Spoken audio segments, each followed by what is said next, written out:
Hi guys, kain ko tayo guys. Aking ulam, sinabawang manok. Pas kanin na mais, bahaw, na may dukot to. Dukot or tutong sa Tagalog. Inumin, malamig na tubig. First bite, pasin nyo to. Sarap. Ito yung sabaw. Wow, perfect. Sabaw pa lang, ulam na.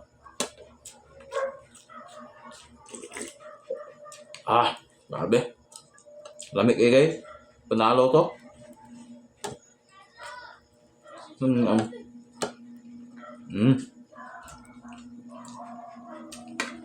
Lamig yung ulam. Siling haba.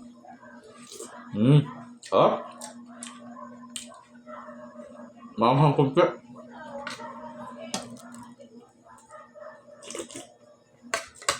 Tikman natin ng wings.